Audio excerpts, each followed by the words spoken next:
The start of a new year means a list of new resolutions, and chances are losing weight is high on your list. But research shows only a small percentage achieve this goal every year. That's because many of us resort to crash diets and intense programs that are usually short-lived. Incorporating a few easy habits into your daily routine can make a huge difference in the long run. On the program today, we'll talk more about these health hacks for a new and improved you. I'm Dr. Freddy Gomez. Welcome to MedTalk Health Talk right here on CNN Philippines.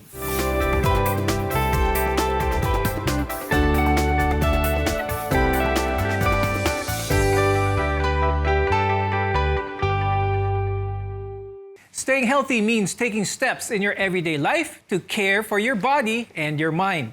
Our guests today are here to tell us more. With us is Dr. Oyi Balburias, who is a functional medicine practitioner from the Medical City. Also with us is Dr. Candy Drilon Dalman. She is a functional and integrative medicine specialist and the founder of Centro Holistico. Thank you both for joining us on the program. Now, earlier on the show, we mentioned that losing weight is a common goal for many. But where do you start? Now, if you're determined to be healthier, it begins with a good morning routine. Dr. Candy, let's start with that. Why is it so important to hydrate? Why can't I just drink whenever I'm thirsty? Okay, when it comes to water, our bodies are made up of 70% of water. So, of course, first thing in the morning, you slept for at least, let's say, 8 hours. That whole time, wala kang tubig. So, it's very important that first thing in the morning, you jumpstart your body with a glass or maybe 2 glasses of water. So, one of the things that I suggest to my patients is actually putting some lemon in your water because, number one, lemon has high levels of vitamin C, folate, potassium, and other types of micronutrients that can actually help you produce your energy molecules or the ATP. And because our water nowadays is distilled, so nagiging hard yung water natin or nagiging medyo acidic. So adding some lemon into it can actually put back some of the nutrients that is actually supposed to be in your water. Now, walk us through para sa mga hindi sanay na uminom ng tubig with some citrus fruits infused with it or some other elements. How do they do this? Ano bang ang guidelines natin dito? Basta malinis yung tubig, make sure that it is filtered water. That is totally okay. Now, some people, they don't like, adding citrusy fruits, or you can actually add other things. For me personally, I like adding herbs into it, like mint or rosemary sometimes. Just add other fruits also so that you can infuse more nutrients into your water para magkaroon siya ng konting lasa. Pero Dr. Candy, can this be the normal water na inumin nila all throughout the day? Ito na yung parang pinaka-standard water na iniinom nila. Yes, definitely. You can do that. In fact, it actually has more health benefits because aside from the healing powers of water, you add more micronutrients to your day. So para kang umiinom ng vitamins all throughout the day. Very good tips from Dr. Candy. So I suggest to our viewers, the night before you go to bed, have 2 glasses of water ready so that when you wake up, you're ready to drink and hydrate. It's harder to stick to a diet when you don't plan ahead. Dr. Oyi, could you tell us more about the benefits ng pagplano ng meal or being prepared with a grocery list whenever you go to the grocery store? It's important for everyone to recognize that actually when you say the word diet, it means you're removing something. No? But every macronutrients, fats, proteins, and carbs are all equally important for our body system. No? So it's important to know what are your deficit of, especially if you have chronic conditions or diseases, so that you can utilize and create a meal formula and a meal structure that will serve as a medicine for your body, in order for you to provide the necessary needs or nutrients for the unique needs of your body. Meal planning really is a great way to make sure that you're eating a well-balanced meal. Dr. Oyi, anong mga tips ang may bibigay mo sa mga viewers natin, especially those na beginner pa lang sa meal planning? First and foremost, then when you go to the grocery, so try to go to the side, no? So we're in vegetables and fruits, and all those whole, real processed foods are there. No? And of course, mas maganda nga if you really have a list, especially if you know what are the nutrients that you are depleted of, and you know the foods that contains all of those nutrients, then that should be part of your fresh list of foods that you should be consuming and on a daily basis. So eventually, you'll find a process that works best for you and your family. But if there was one thing in the typical diet of a Filipino that in your opinion creates the most damage na mas maganda na wala, what would it be? There are foods that are highly processed or ultra processed. So ito talaga yung wala ka nang nakukuhang nutrients at the same time full of preservatives, additives pa. No? So anything that is packaged or processed is something that you need to think a lot before you put it in your mouth. No? So when we talk about food, Doc, the first is that we talked about foods that are whole, real, and really unprocessed. So that's what we mean by food that will nourish the body. Everyone knows that simple sugar or table sugar is a leading culprit when it comes to weight gain. Dr. Candy, what are some good alternatives to table sugar? Okay, so number one, the reason why we don't like table sugar is it's actually stripped off of a lot of the nutrients. So eating something sweet like fruits is still better because even if it does have some sugar, it also has other micronutrients that will help you burn off the sugar in your body. So as alternatives, ang number one na naririnig ko recently, and one of my personal favorites that we always have in the house is Stevia because it comes from leaf extract. So kumbaga, yung aside from the pampatamis, there are other nutrients also from stevia. Now, my other favorite also is cocoa sugar because the glycemic index is actually lower as compared to your table sugar, and it also has other nutrients, and it's considered more of a whole food. So, hindi siya as nakaka-trigger ng insulin as compared to your table sugar. Now, my other favorite is yakon. So it's actually mukha siyang gabi. It's a very sweet root crop and it has a lot of minerals also. So yung ginagawa ng iba, they blend it and then they can mix it in with their with anything that they want to sweeten up, or yung iba ginu-juice nila yung yakon and then that's what they mix in their drinks or in their other things that they want to sweeten up. So those are very, very good alternatives. Now, these are just some of the health hacks that can go a long way for your diet, but this needs to go hand in hand with some form of physical activity. How can we make sure that we get enough exercise in the middle of our busy schedules? When we return, we'll give you some fitness hacks for your workday. Stay with us here on Med Talk Health Talk, your partner in healthcare.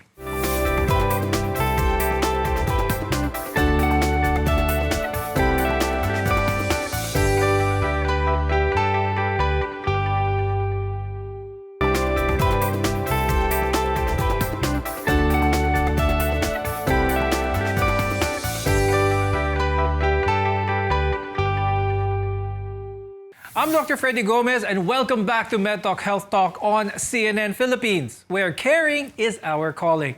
The pandemic has changed the way we live, including our exercise routines. The closure of gyms, fitness studios, and parks have hindered us from our usual workouts. On top of that, most of us sit in our desks from morning even up to night, only moving to go to the kitchen or the bathroom. Now, we need to consciously find ways to get the physical activity that we need. Before we give you some of these health hacks, Dr. Oyi, let's talk about the benefits of physical activity or increasing the movement that we have during the day. Because here on Med Talk Health Talk, we always emphasize the need for a well-balanced diet and exercise to stay healthy. Well, of course, Dr. Freddy, exercise is medicine because, well, exercise can benefit several systems of our body, most especially now during the pandemic. Now, exercise can really boost, strengthen, and modulate the response of your immune system. Definitely, exercise provides a lot of neurotransmitters. Exercise also provides endurance both for our heart as well as for our lungs, so that we can easily perform a lot of activities. It's just important to know that exercise as medicine also requires a personal prescription.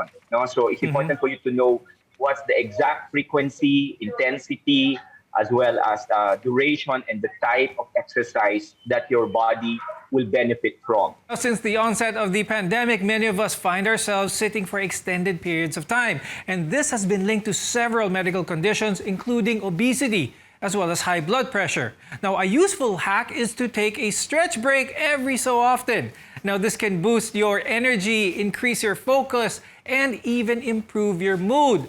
Dr. Candy, pag-usapan natin yon. Is stretching enough to be able to get that vigor back in our body, to be able to get that movement that we need? Well, for one thing, stretching is a good start, definitely. Especially if you've been sitting down, like if you're working from home, you're seated in front of the computer the whole day for 8 hours. Having a stretch break is a very good start already. At least, kumbaga nababanat-banat natin yung mga buto natin, and your muscles and even your lymphatic system will have actually a very good benefit from stretching. So just make sure that when you stretch, you know that you're not feeling any aches and pains anywhere, or you actually stand up and not just stretch while you're sitting down, to make sure that you're activating the entire body. So yes, that is a very good break. But if you can actually get up and take a quick walk or do a very quick exercise, that's actually better than a simple stretch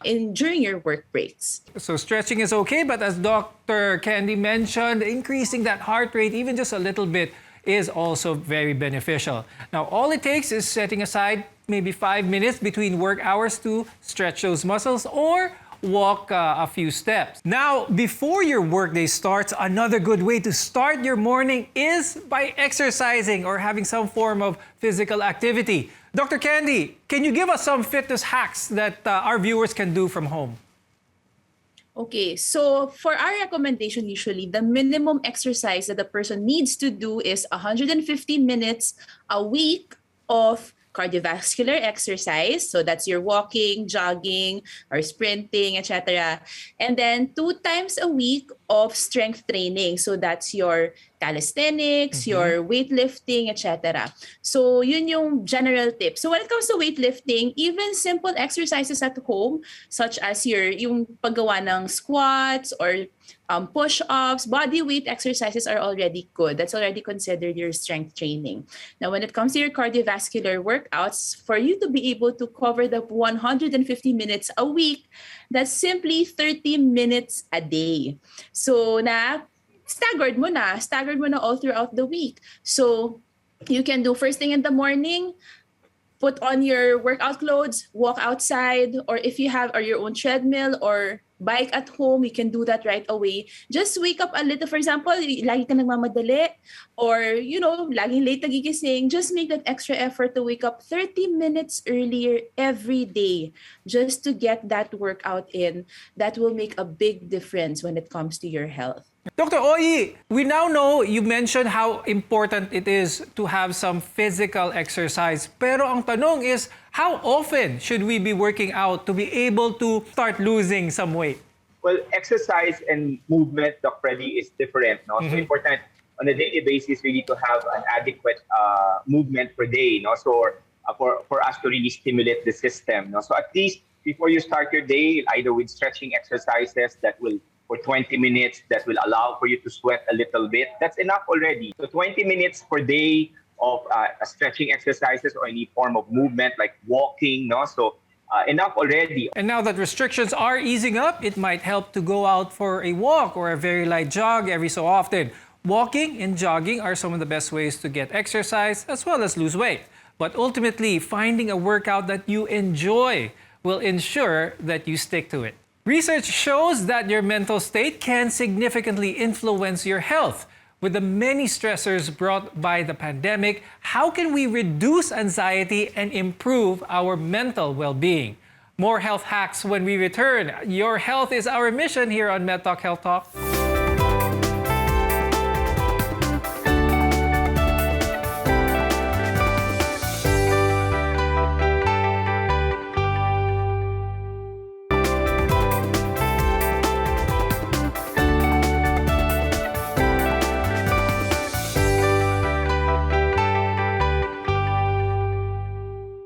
I'm Dr. Freddy Gomez, and this is MedTalk Health Talk, your partner in healthcare. When it comes to keeping healthy, it requires a holistic approach. Your physical health is only one part of the equation. Your mental health can also significantly impact your overall well-being. A great hack to care for your mental health is to meditate. Dr. Candy, what is meditation? Why can it be very beneficial for people who haven't tried it before or who are high in the stress factors? When you do meditation on a regular basis, it can really help increase your awareness about yourself and your surroundings, and at the same time helps reduce stress and helps you develop some more concentration. So it will really help you clear your mind, make you focus on what you have on hand. One of the practices that can help is really meditation, is really to lower down your stress levels. When you feel less anxious about everything around you, more focused on yourself, you actually can lower down naturally your cortisol levels, which is the stress hormone. And when you lower down your cortisol levels, everything else that follows with it, like it will help lower down your inflammation in the long run. It will give you a lot more benefits and not just, reducing stress. Now, Dr. Oyi, how strong is the connection with the mind and the body? Is it possible for someone to eat everything correct, exercise properly, but if their mind is not in a good place, can that still trigger all of these ailments? Mental stress, psychological stress, emotional stress becomes harmful when it becomes chronic, when it becomes sustained. And as mentioned by Dr. Candy, when stress becomes chronic, it will create a biological response to our body in order to try to protect us.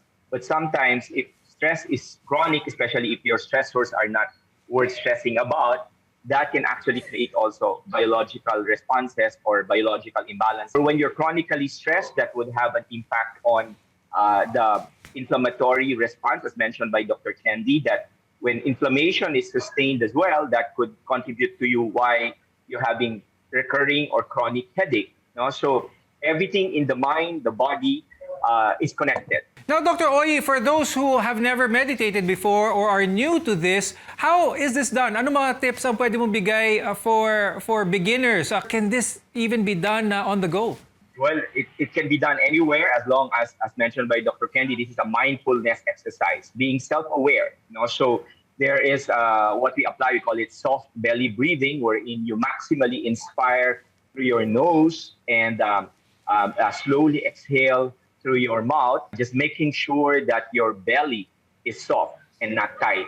So it takes a while, it takes practice, but if you constantly do it, meditation, that soft belly breathing, for at least 10-15 minutes before you start your day, that's going to really make you resilient against any type of stressors. Another simple health hack to improve your mental well-being is a good cold shower.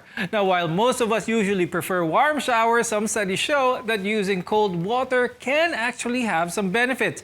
Dr. Candy, is there any truth to this? What kind of benefits can people get by taking a cold shower? I used to take a lot of warm showers myself because, galing aircon, gusto natin warm. And our body's natural temperature is actually warm, diba? So when you take a cold shower, parang feeling mo na stress yung katawan mo. But actually, there are some studies that shows that taking a cold shower can actually really help the body. Like how? One is it can reduce your stress levels over time because every time you take a cold shower, there is a little bit of stress in the body. And then if you do it on a regular basis, nagkakaroon tayo ng what we call hardening. Okay, hardening or parang nasasana yung katawan in that stress. So when you do this on a regular basis, the little stresses that will pop up every day of your life will not be as stressful for you anymore. So it will help you build resilience. So that's how a cold shower can help, especially for your nervous system. So it can also help with weight loss. How? Studies show that when you take a cold shower, it activates your brown fat. So you actually have two types of fat. So your white fat and your brown fat. So it's the brown fat that can help with burning of the calories. So when you take a cold shower, just a simple cold shower once a day when you wake up, it will make you more alert. It will also help activate the burning of your calories by activating that specific fat. So that's your brown fat. Very good. Now, as a reminder to our viewers, don't use cold showers as a replacement for other prescribed medical therapies. And it's always good to talk to your doctor first before trying anything new. Now, it's completely understandable to feel stressed and anxious, especially in today's reality. But remember, you have the power to look after your mental and physical health. These are just a few tips to help improve your whole well-being. Thank you, functional medicine specialists Dr. Oyi Balburias and Dr. Candy Drilon-Nalban for sharing with us your very good insights. Maraming salamat sa inyo. I'm Dr. Freddy Gomez and thank you for watching MedTalk Health Talk on CNN Philippines. We'll see you again next time.